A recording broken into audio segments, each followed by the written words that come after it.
안녕하세요, 야곰입니다. 이번 시간에는 열거형에 대해서 한번 알아보도록 하겠습니다.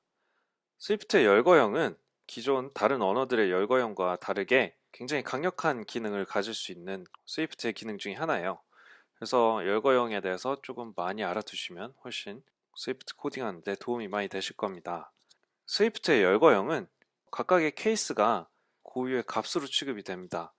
C 언어의 열거형에서는 이 케이스별로 정수값이 자동으로 할당이 됐다라고 보면 스위프트에서는 전혀 그렇지 않다라는 것, 그런 것 주의하시면 좋겠습니다. 이 열거형은 하나의 타입이기 때문에 대문자 카밀 케이스로 이름을 정의해 주게 되고요. 각 요 케이스들은 전부 소문자 카밀 케이스를 사용해서 정의를 합니다. 요일들을 열거형으로 제가 한번 만들어 봤는데요. 월요일, 화요일, 수요일 이렇게 각자 한 줄씩 넣어줄 수도 있고요. 이런 식으로 연속해서 우리가 원하는 만큼 케이스를 한 줄에 구성을 해도 무방합니다. 이 열거형의 케이스를 나타내는 문법은 이렇게 열거형 타입 이름을 적어주고요. 그 다음에 점을 찍고 케이스 이름을 적어주면 되는데요. 이렇게 weekday라는 게 day의 타입으로 우리가 지정이 되어 있기 때문에 이런 식으로 축약해서 우리가 사용해 줄 수도 있습니다.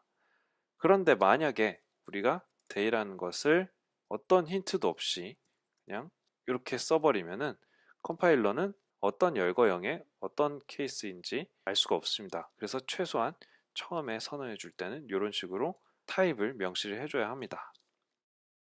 이 열거형은 스위치 구문에서도 많이 사용이 되죠.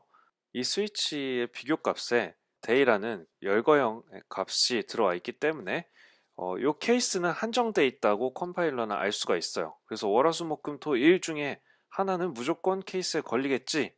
그래서 우리 케이스를 이렇게 월화수목금토일 전부 구현을 해주면 우리 디폴트를 구현할 필요가 없어요.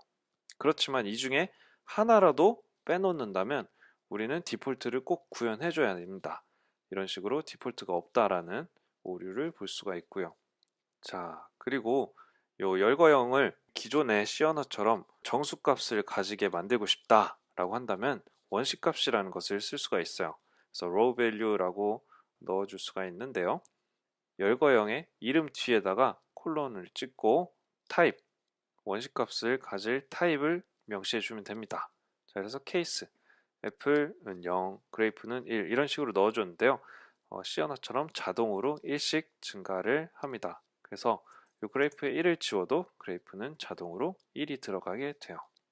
우리가 로우 밸류를 꺼내서 쓸 때는 케이스에 로우 밸류 값을 꺼내올 수 있다. 이렇게 사용을 할 수가 있고요. 정수 타입 뿐만이 아니고 이 해시웨이블이라는 프로토콜이 있어요. 그 프로토콜을 따르는 어떤 타입이라도 열거형의 원시값 타입으로 들어올 수 있습니다. 자, 그래서 우리 문자열도 이렇게 원시값으로 넣어줄 수가 있고요. 똑같이 요 스쿨, 미들, 케이스의 원시값을 로우 밸류라는 프로퍼티로 꺼내올 수가 있습니다. 자, 그런데 만약에 우리가 숫자 같은 경우는 0, 1, 2, 3 이렇게 들어갈 거란 예상을 할 수 있지만 이 문자열은 모르기 때문에 요 유니버시티의 로우 밸류를 꺼내오게 되면요. 자, 요 케이스의 이름 그대로 가져오게 됩니다. 네, 그렇게 보시면 되겠고요. 이 원시값을 가지고 이 케이스를 초기화해 줄 수 있어요. 열거형의 케이스로 초기화해 줄 수가 있는데 우리가 입력해 준 로우 밸류에 해당되는 값이 없을 수 있죠. 무슨 뜻이냐면은 아까 사관 0, 뭐 포돈 1 이런 식으로 넣어줬었는데 우리는 3까지만 있었잖아요. 2까지만 있었잖아요. 이런 식으로. 자, 그런데 3 이상의 숫자를 넣어주게 되면 저기에 있는 케이스에 해당되는 값이 없겠죠. 자, 그래서 이렇게 일반 타입, 일반 타입에다가 우리가 이렇게 할당해 주려고 하면 오류가 생깁니다. 왜냐하면 요거는 옵셔널 타입이에요. 요게 케이스가 없으면 생성이 되지 않을 수도 있기 때문에 nil이 나올 수도 있다라는 거예요. 그래서 옵셔널 타입으로 반환이 되고 이렇게 우리가 배웠던 iflet으로 안전하게 꺼내서 사용할 수도 있습니다. 자, 그리고 스위프트의 열거형에는 메서드도 추가를 해줄 수 있어요. 뭐 1, 2, 3, 4, 5, 6, 7, 8, 9, 10, 12월까지 제가 이렇게 만들어 놓고 그 다음에 요 안에다가 메서드를 하나 추가를 해줬죠. 자, 그래서 월에 해당되는 뭐 메시지, 자, 무슨 계절이냐 이런 것을 출력해 보기 위해서 제가 이 month라는 열거형 타입의 이 바치는 어떤 계절이냐 메시지를 출력해달라 이런 식으로 사용을 해볼 수도 있다는 얘기예요. 이 스위프트의 열거형은 굉장히 다른 언어에 비해서 강력한 기능들을 많이 갖추고 있습니다. 그래서 다른 언어의 열거형의 개념에 스위프트의 열거형의 개념을 끼워 맞추려고 하다 보면 굉장히 어려우실 거예요. 좀 더 다른 시각으로 스위프트의 열거형을 보시면 좋을 것 같습니다. 자, 다음 시간에 다시 뵙도록 하겠습니다. 고맙습니다.